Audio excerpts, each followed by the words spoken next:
Welcome to Mysterious Goings On. I'm J. Alexander Greenwood. Call me Alex. I'm your host, and I'm so thrilled to be back with yet another chapter detailing the life of the genre writer. I should probably add detailing the life of the fairly unknown genre fiction writer here. If you don't know about me and you happen to just trip along on iTunes, where, by the way, this podcast was named New and Noteworthy, and we received lots and lots of nice downloads, I think, because of that, and perhaps some great promotion and word of mouth from some friends. And anyway, if you just happen to join us and you want to know what this is about, this is a podcast from a basically obscure, unknown genre fiction writer, myself, and my friends who write, and my readers. And what we talk about generally is the writing life and about fiction and just things that appeal to us in that vein. So again, welcome to Mysterious Goings On. If you want to learn more about me, go to pilotscross.com. That's pilatscross.com. Or I'm on the Twitter at @A_Greenwood. You can learn more about me on pilatscross.com in particular, though, and you can go to my shop and you can even order autographed books at a discount. Which brings me to the topic of this week's chapter. We call every episode a chapter. And that's book signings, autographed books, book signings. Okay, all right, I'm going to tell you right now, not a fan. No, not of autographed books. I'll autograph your book any day of the week, twice on Sunday, no problem. Send it to me or order one. I'll send you one, I'll inscribe it. I'll write FU in it if you want. Whatever it is you want written in there, I'll do it. I'm happy, just buy a book. But I'm not a fan of doing the book signing. I've done, produced 4 novels in paperback version. I produced about 6 or 7 other books if you include, not others, 6 or 7 books in total if you include my collection of short stories and a brief book on crowdfunding, nonfiction book there. But I had a book signing for my first book. It was in Omaha, Nebraska at the Bookworm, great bookstore. And it was before they moved, by the way. They've moved to a new location where I've also had a book signing there recently as well. But my first book signing was there at the Bookworm. Let's see, I got a nice brownie and a cup of coffee, and my publicist was there, and she got me some ink and the Omaha newspaper. I actually got several people to come by and who I didn't know and buy a few books, and I signed them, and it was great. Fast forward to last year, where I did the same thing. Early last year, I went back to Omaha. I was speaking at a conference, and my publicist in Omaha, the wonderful Deb Trivet PR, she's semi-retired now, but she's still around if you need some good PR in the Omaha area. And Deb got me a signing back at the new Bookworm. Well, that one wasn't so lucky. Had a great speech at the conference, which was nothing to do with my book, and then I get over to the Bookworm, the new location, and it starts raining cats and dogs. And I don't mean just, cats and dogs like, oh, it's raining a little bit. It was a gully washer, as my grandpa would say. It was bad. Nobody showed up at all. The owner of the store sat with me and kindly sat with me and Deb and chatted, but nobody. I didn't sell one book. Not one person even gave me another look. In fact, most people who saw me seated at my desk there, it wasn't a desk, but it was my table with my books stacked up, ready with a big sign that says, meet author J. Alexander Greenwood, get a copy of his new book, chat with him, whatever. People were purposefully, I could tell, avoiding making eye contact who did come in. Because once the rain did slow down, we had a few people come into the store, and people just were, strenuously avoiding eye contact. And in between there, let's see, I have had a book signing at a small bookstore in the Kansas City area where I had a few friends show up and family, but members of the general public basically nil. The most successful book signing I had was, though, when it was paired with a lecture I gave about my journey as a writer at the Kansas City Public Library Plaza branch. It was huge. 60, 70 people showed up. I autographed tons of books, sold a lot of books. It was just a great experience. I also had a very good turnout for a speech I gave that ended with a book signing in St. Joseph, Missouri at the St. Joseph, Missouri Public Library. So what am I seeing here? Okay, there's a few factors at play. Here's what I'm seeing. I'm unknown, So people who go to a Barnes & Noble or go to a very nice bookstore like the Bookworm, they're going to look in the corner and see this guy and go, I don't know who that is. There's over 500,000 books published every year in the United States, I believe, something like that. And if people don't have any idea who you are or what you stand for, the odds of them just ambling over and going, hey, you look like a nice person selling books that, frankly, I didn't come in here to buy. Hey, let me buy one and have you autograph it. Not going to happen, I don't think. Or it doesn't happen, to be honest with you. My first time it happened, maybe that was a fluke that I had a few buyers, but I think ultimately my other experiences show that unless you're offering something besides just, here's me and my books, let me sign one if you'll buy it, the things at the library where I gave a lecture and gave a talk and offered something besides just buy my book to people, I think that helped immensely for that. But I guess my point is, to my fellow authors, and I hope they'll disagree with me if they've had better experiences, and I hope you have had better experiences.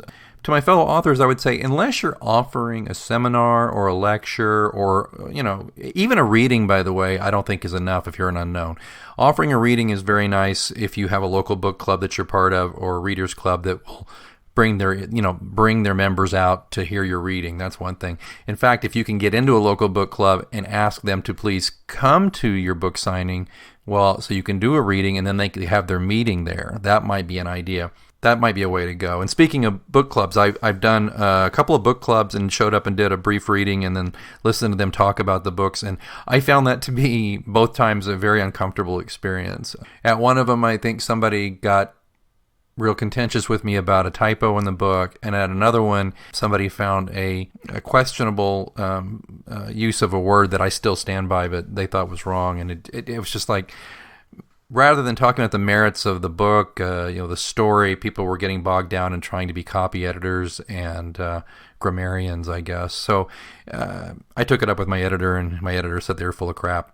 So anyway, I think for me, though, it was just so darn awkward. And you're talking to a guy or listening to a guy who ran for political office. So it's not that I am awkward around people or have a problem putting my face, for want of a better word, on the line out there. It's not like that. But there is something really tedious and uncomfortable about sitting behind a table with a stack of your books and you just wanting to crawl behind them because you're kind of embarrassed that nobody really wants much to do with you. Anyway, if you're a reader, let me just say this. If you're a reader and you see one of us guys or gals in a bookstore or a library behind a stack, kind of looking lonesome and forlorn, we don't bite. We would love it if you just came up and said, hey, what's your book about?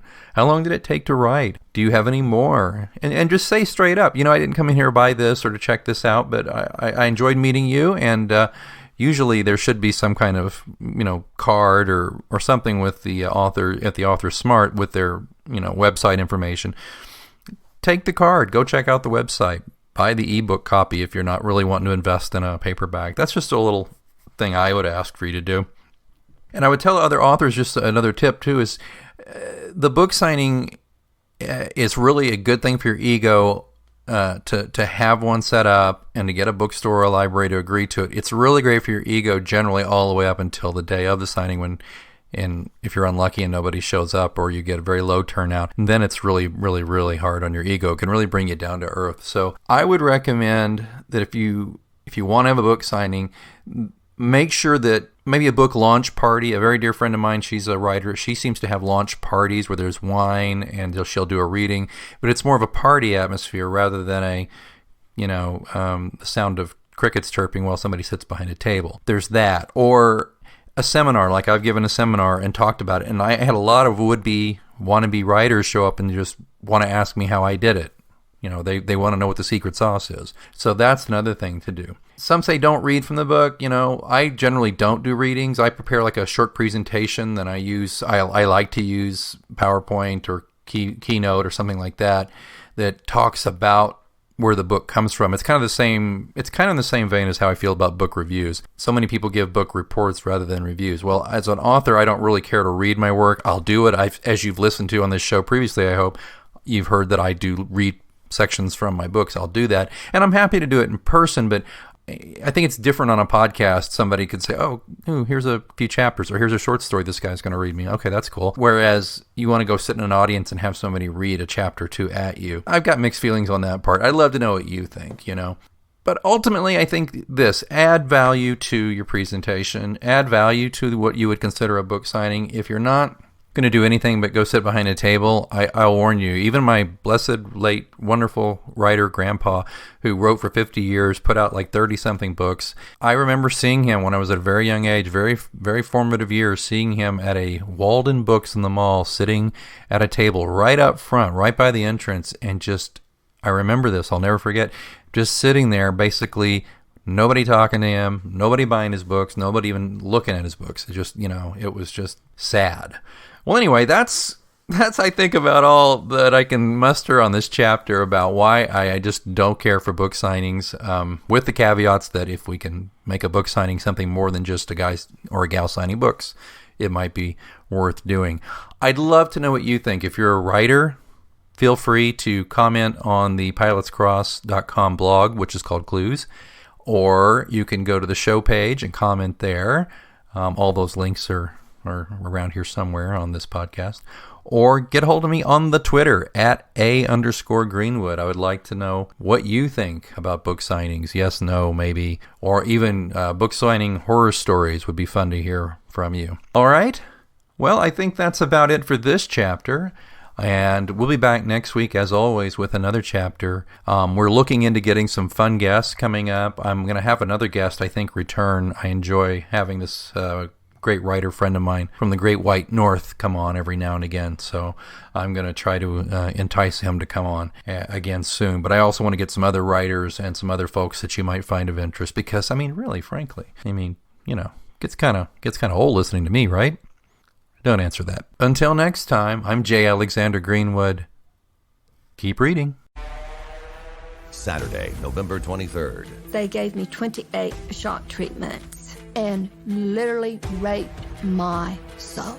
A must-see documentary special. We have a society where psychiatrists can put 400 volts through the brain of a child. Electroshock is being passed off as therapy.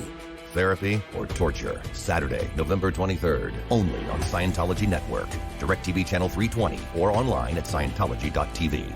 Let's say you just bought a house. Bad news is, you're one step closer to becoming your parents. You'll proudly mow the lawn. Ask if anybody noticed you mowed the lawn. Tell people to stay off the lawn. Compare it to your neighbor's lawn. And complain about having to mow the lawn again. Good news is, it's easy to bundle home and auto through Progressive and save on your car insurance, which, of course, will go right into the lawn. Progressive Casualty Insurance Company, affiliates, and other insurers. Discount not available in all states or situations.